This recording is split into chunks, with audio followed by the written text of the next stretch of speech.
అయితే ప్రభుజీ అమ్మ. ఇక్కడే కృష్ణుడిని యాక్సెప్ట్ చేశారు, కృష్ణుడు ఉన్నారని ఇంత పెద్ద గొప్ప మహానుభావులు గుర్తించారు అనుకున్నప్పుడు ఇప్పుడు వచ్చినటువంటి ఒక డౌట్, ఆయన ద్వారకాధీశుని దర్శనం చేసుకున్నారు, సముద్ర గర్భంలోకి వెళ్ళారు, ద్వారకాపురం ఆ టైంలో ఎప్పుడు ఎలా ఉందో ద్వాపర యుగానికి నేను వెళ్ళొచ్చాను అన్నప్పుడు ఆధారాలు ఏమున్నాయి? అసలు కృష్ణుడు అక్కడే ఎందుకు ఉండేవాడు?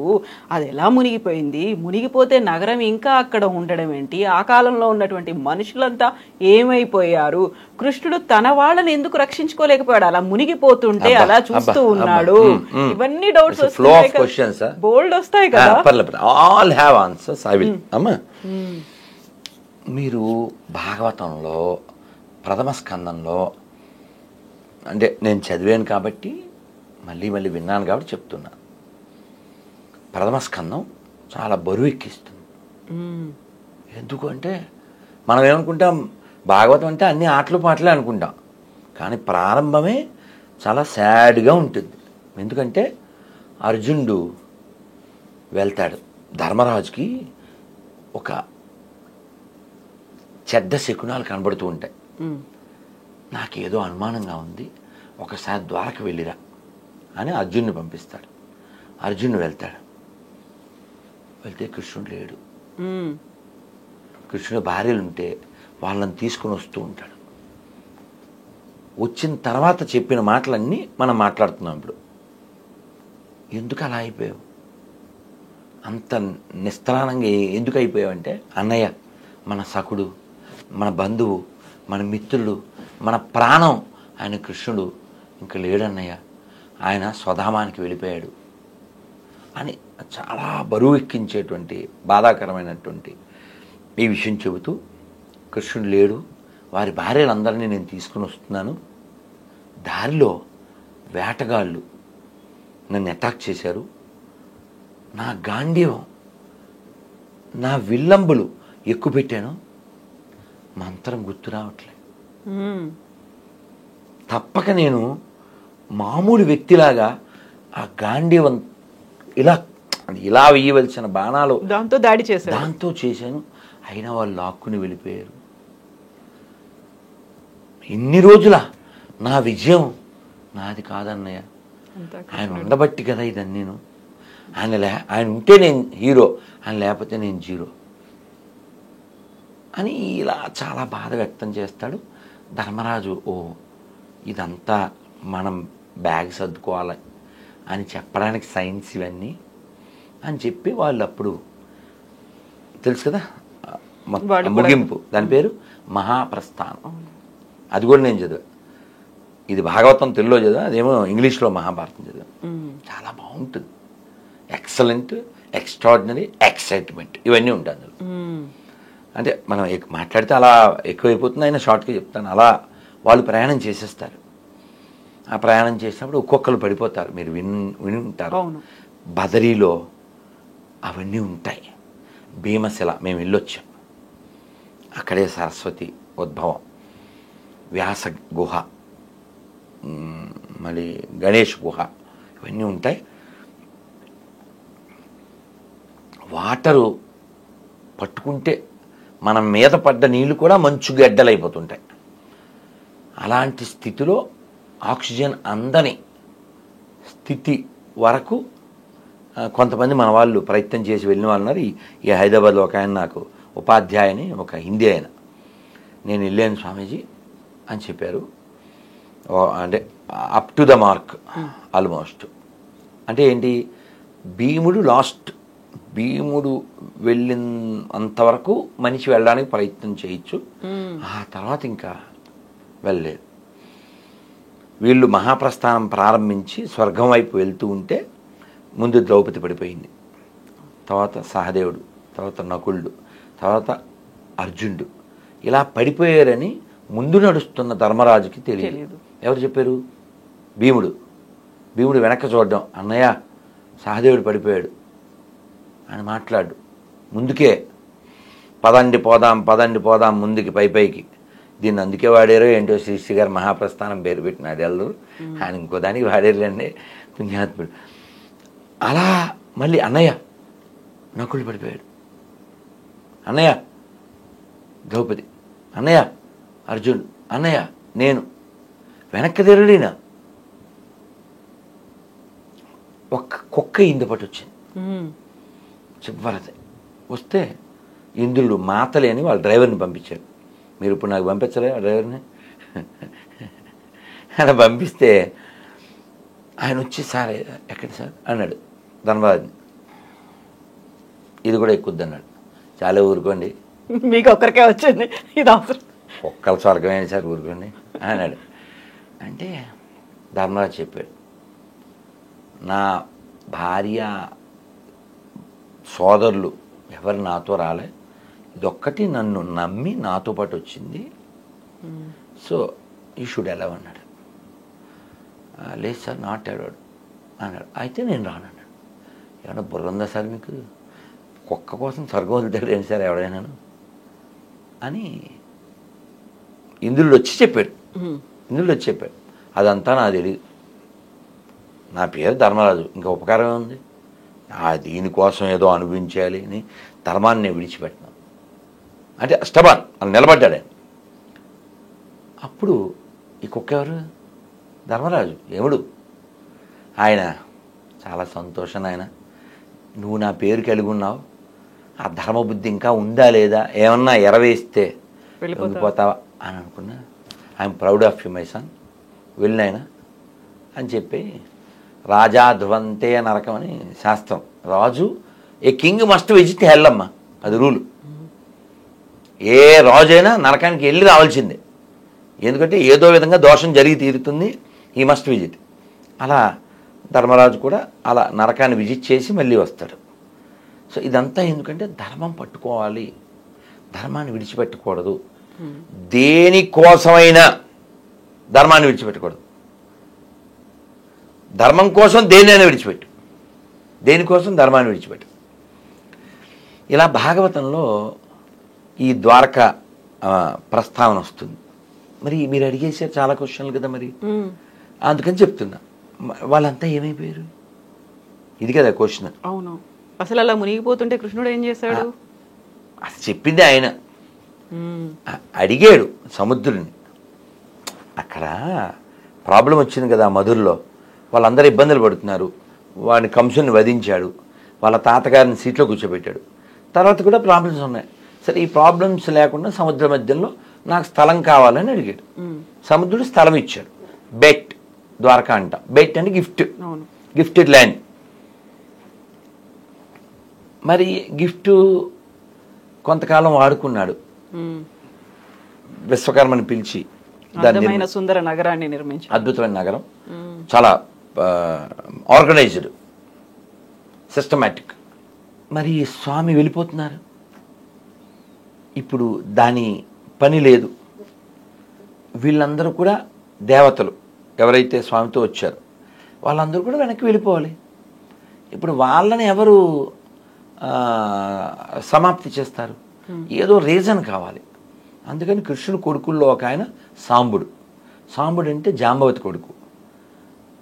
అతను ఏం చేశాడు, ఒక ఆడపిల్ల వేషం వేసుకుని, నారదుడు వాళ్ళు సప్తర్షులు వస్తే ఫ్రెండ్స్తో పాటు, ఏమండి అంటే వాళ్ళే ఊరికి అల్లరే ఆడపిల్ల వేషం అతను వేసి, ఒకడు భర్తలాగా, మా ఆవిడండి 8వ నెలండి, ఎవరు పుడతారు, ఇలా. వాళ్ళకి తెలీదా, వాళ్ళకి కోపం వచ్చింది, ఎరా వేషాలు వేస్తున్నారా, వీడి కడుపున మొసలం పుడుతుంది అన్నారు. వాళ్ళకి భయం వేసింది.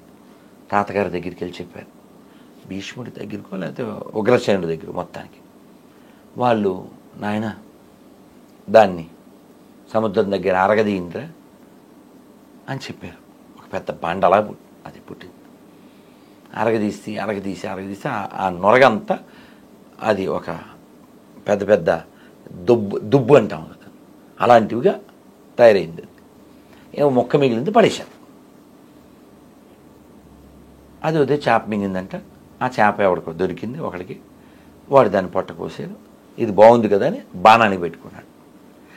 ఇవన్నీ ముందస్తు ఏర్పాట్లు, బ్యాగ్ సర్దుకున్నట్టు. వీళ్ళు ఆడ కూర్చుని కృష్ణుడి ఈ వంశీకులు రిలాక్స్డ్గా ఉన్నారు. మాట మాట మాట పెరిగింది అంతే.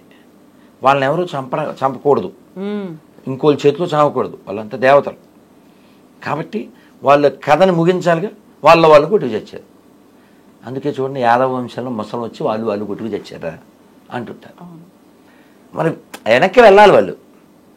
నగరమేమో లోపలికి వెళ్ళాలి, వీళ్ళేమో పైకి వెళ్ళాలి. కృష్ణుడు వైకుంఠానికి వెళ్ళాలి. సో వచ్చిన ఏదైతే పర్పస్ ఉందో అది ఫుల్ఫిల్ అయిపోయింది. అయితే ఇక్కడ మీరు ఇంకొక మాట అన్నారు, ఇదంతా జరిగిన తర్వాత పరిసమాప్తి అయిపోయింది, అవతారం మళ్ళీ స్వధామానికి వెళ్ళిపోయాడు అనుకున్న తర్వాత అర్జునుడు కృష్ణుడి భార్యలను తీసుకొని వస్తూ ఉన్నాడు. అందులో రాధ ఉండదు కదా. రాధని ప్రాణంగా ప్రేమించాడు, అంతకు మించి అనుకున్నాడు. అందులోనూ కృష్ణుడి కంటే రాధ వయసు ఎక్కువ, పెద్దది అనుకుంటారు కదా. తనెందుకు దూరం పెట్టాడు? ఆ భార్యల్లో తనెందుకు లేదు? లేదు అమ్మా, మనకేం చెప్పారంటే శ్రీకృష్ణ చైతన్య రాధాకృష్ణ నహిరే అన్య. ఇది బెంగాలీ. శ్రీకృష్ణ చైతన్య అంటే రాధాకృష్ణుడికి అభిన్నం, అంటే రాధాకృష్ణులే చైతన్య మహాప్రభు అని చెప్పారు. రాధారాణి అంటే ఆహ్లాదిని శక్తి అంటారు. కృష్ణుడు యొక్క ఆనందం ఒక రూపం చేస్తే ఆవిడ రాధారాణి. కాబట్టి రాధారాణి కృష్ణుడు వేరు కాదు, కేవలం లీలా ప్రకటన చేయడానికి మాత్రమే భగవంతుడు రాధారాణిని వచ్చేలా చేయడం జరిగింది. ఈ లీలా ప్రకటన ఇది అర్థం చేసుకోవడానికి మనకి కాస్త మెచ్యూరిటీ ఉండాలి. పైపైన చూస్తే అపరాధం చేస్తాం.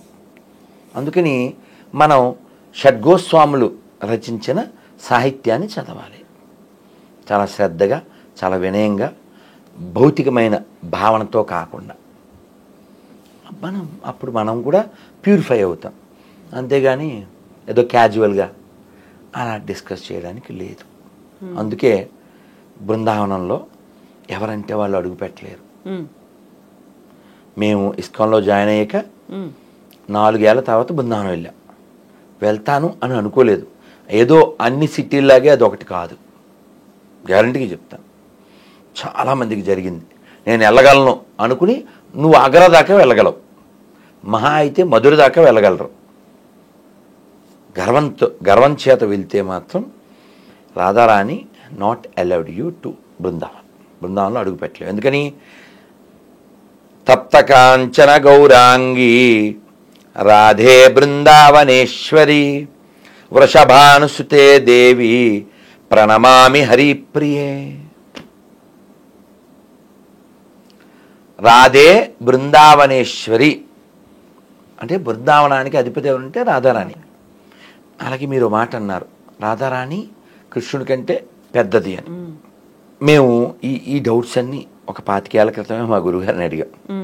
అంటే జనసామాన్యంలో ఉన్నవి కదా ఇవన్నీ. కృష్ణుడి మీద రాధారాణి నెల 15 రోజులు చిన్నది.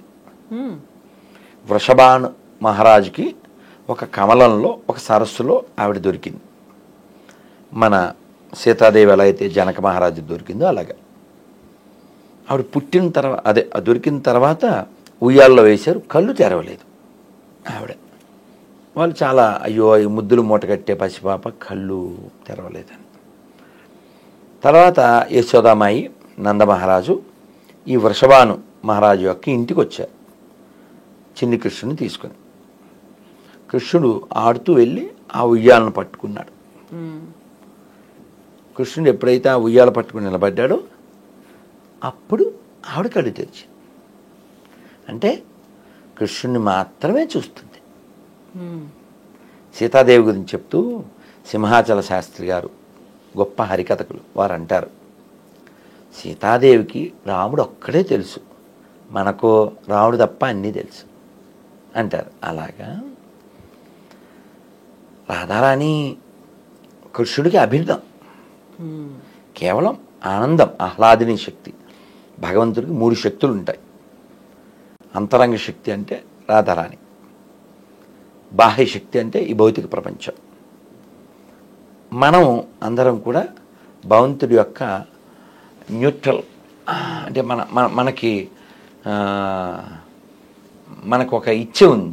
మనం ఇటు ఉండొచ్చు, అటు ఉండొచ్చు, అటైనా ఉండొచ్చు, ఇటైనా ఉండొచ్చు. ఇటు అటు కాదు, ఇటు కానీ అటు కానీ ఉండొచ్చు ఒకవైపు. అది గోన గన్నారెడ్డిలాగా ఆడా ఉంటా ఏడా ఉంటానని అనడం కుదరదు. మనకు ఒక స్వతంత్రం ఉంది జీవులకి. ఆ స్వతంత్రాన్ని మనం సరిగా ఉపయోగిస్తే భగవంతుడి వైపు ఉంటాం, మనం మిస్యూజ్ చేస్తే భౌతిక ప్రపంచంలో ఉంటాం. ఆ చాయిస్ మనది. కాబట్టి బుద్ధిమంతుడైన వాడు శాస్త్రాలు చదవడం ద్వారా, వినడం ద్వారా, గురువుని ఆశ్రయించడం ద్వారా, మళ్ళీ పుట్టకుండా ఉండడం ఎలా ఈ ప్లాన్ చేస్తాడు. ఇక్కడ ఉండటం కుదరదు కదా. చాలా బాగుంది స్టూడియో, చాలా బాగుంది కారు, చాలా బాగుంది ఇల్లు, కానీ ఇవన్నీ అశాశ్వతం. యదృశ్యం తన్నశ్యం. మొన్న మధ్య మీకు గుర్తుందా, టర్కీలో 34 అంతస్తుల బిల్డింగ్ ఓనర్ 17 సెకండ్లో బెగరైపోయాడు. ఎందుకు? భూకంపం. మీకు గుర్తుందా, ఒక 15 ఏళ్ల క్రితం కర్నూలులో వరదలు వచ్చింది, మొత్తం ముంచెత్తింది. కర్నూలు సిటీలోకి వరద రావడం ఏంటి? బ్రహ్మంగారు ఎప్పుడో అయిపోయారు, వచ్చేసింది. కర్నూలు జిల్లాలో చాలా నష్టం జరిగింది. ఆ ఫోటోలు కొన్ని చూస్తే చాలా బాధగా ఉంటాయి. 40 ఎకరాల ఆసామి మట్టి బురద అంటుకున్న బ్లడ్ తింటున్నాడు. ఏం చేయాలి? కాబట్టి ఎప్పుడు ఇలా ఉంటాను అని ఎప్పుడు అనుకోకూడదు. ఇది ఒకటి చెప్తాను, తర్వాత మీరు అడుగుదురు. అర్జునుడు తీసుకొస్తున్నాడు కదా, ఆ తీసుకొస్తున్నప్పుడు తను ఇలా ఫెయిల్ అయ్యాడు. మరి అదేంటి, వాళ్ళు రక్షించబడాలిగా. ఇది కూడా మీ ప్రశ్నేగా. ఇప్పుడు ఆ ద్వారకలో ఉన్న వాళ్ళ విషయం మీకు చెప్పాను. వాళ్ళకి వికెట్ చేయాలి. వికెట్ చేయాలంటే ఏదో వికెట్ పట్టుకుని కొట్టుకోవాలి, వాళ్ళని ఇంకోటి చంపకూడదు, వాళ్ళని వాళ్ళే కొట్టుకోవాలి కదా. అక్కడే సమాప్తం. ప్రోగ్రామ్ వైండప్ చేయాలి. ఇక పెద్ద ఆయన వెళ్ళిపోతున్నారు, ఇంకా మిగిలిన రావాలి, అక్కడ వెళ్ళిపోవాలి కదా, ముందు ఏర్పాట్లు. సో కాబట్టి అక్కడ రీజన్ కావాలి, ఆ రీజన్ కోసం మొసలం, తద్వారా అది వైండప్. మరి వీళ్ళెవరు? ఇప్పుడు తెలిసి తెలియక, సరిగా చదవక, ఈ వాట్సాప్ యూనివర్సిటీ బ్యాచ్లు తయారయ్యి కృష్ణుడు 16,000 మందిని చేసుకున్నాడు, ఆయన దేవుడు, ఇలా ఏదో అవుతూ ఉంటారు. రామచంద్రమూర్తి వనవాసం చేస్తున్నప్పుడు ఆయన చాలా అందగాడు కదా. అందగాడమ్మా మా రాముడు ఎంతటి అందగాడమ్మా, ఆజానుబాహుడమ్మా అరవింద నేత్రుడమ్మా, కోదండరాముడమ్మా కారుణ్యధాముడమ్మా, సీతమ్మ నిలచిన గోపన్న కొలచిన భక్తులు తలచెడి శ్రీరాముడు, శంఖ చక్రధారుడు, అదిగో గౌతమి ఇదిగో భద్రాద్రి, రామదాసు నిర్మించిన ఆలయం. అంతగాడు కాబట్టే పుంసాం మోహన రూపాయ పుణ్యశ్లోకాయ మంగళం. పుంసాం మోహన రూపాయ అంటే పురుషులు కూడా ఆకర్షించే అంత అందగాడు. ఇంత అందగాడైన రాముణ్ణి మేము సేవించాలి, ఆయనతో పాటు ఉండి అని ఋషులు కోరుకున్నారు. సీతాదేవి ఉంది, ఇప్పుడు నియమం ఏకపత్ని వ్రతం, నేను మళ్ళీ వస్తా, వచ్చినప్పుడు మీరందరూ నాకు పత్నులై మీరు సేవిద్దురు అన్నారు. సో ఆ ఋషులందరూ గోపికలుగా వచ్చారు. వాళ్ళందరూ ఓ కారణం ఉండాలి కాబట్టి నరకుడి చేత బంధింపబడ్డారు. వాళ్ళంతా కృష్ణుని కోరుకున్నారు. ఏదో వాడి పేరేంటండి, అలెగ్జాండరో లేకపోతే తైమూరో లేకపోతే ఈ బ్యాచ్ ఉన్నారే తొగ్లక్కో, ఇలాంటి వాళ్ళు ఎత్తుకొచ్చేసి అలాంటి కార్యక్రమం కాదు అది. వాళ్ళు కోరుకున్నారు మేము కృష్ణుడిని తప్ప ఇంకెవరిని వివాహం ఆడము అని. వాళ్ళందరికీ 16,108 మంది మొత్తం భార్యలు. ఈ 16,000 మందికి 16,100 మందికి ఆయన ప్యాలెస్లు కట్టించాడు. వీటిని నిజమేనా ఈ పెళ్ళిళ్ళు చేసుకున్న విషయం మాట నిజమేనా అని నారదుడు చెక్ చేయడానికి వెళ్ళాడు. ఇవన్నీ భాగవతంలో ఉంటుంది. నువ్వు భాగవతాన్ని విశ్వసిస్తే నీ యూనివర్సిటీ తెలివితేటలు ఏం వాడకుండా జస్ట్ యాక్సెప్ట్ ఇట్. అలా ఈ ఋషులందరూ ఆయన భార్యలుగా ఉండి భగవంతుడి సాంగత్యాన్ని పొంది భగవంతుడు ఇంకా వైకుంఠానికి వెళ్ళిపోయాడు. వాళ్ళు కూడా వాళ్ళ స్వస్థలాలకు వెళ్ళిపోవాలి. మరి ఏదో విధంగా ప్యాకప్ అయిపోవాలి. అర్జునుడి మహాప్రస్థానం ఆయన వెళ్ళిపోవాలి. సో వీళ్ళందరూ ఈ ఆటవికుల ద్వారా లాక్కెళ్ళిపోయారు. లాక్కి వెళ్ళిపోతే ఇది కూడా చెప్పాలి, ద్వారక దగ్గర గోపీ తలాబ్ అని ఉంటుంది. మేము వెళ్తూ ఉంటే ఈ తిలకం పెట్టుకుంటామే అక్కడే దొరుకుతుంది. ఇప్పటికీ మామూలుగా 20-30 రూపాయలు ఇంత మొక్క ఉండేది, అక్కడ ఇంత దొరికేస్తుంది 20 రూపాయలకి. అలా చెప్తున్నా, చాలా స్వచ్ఛంగా.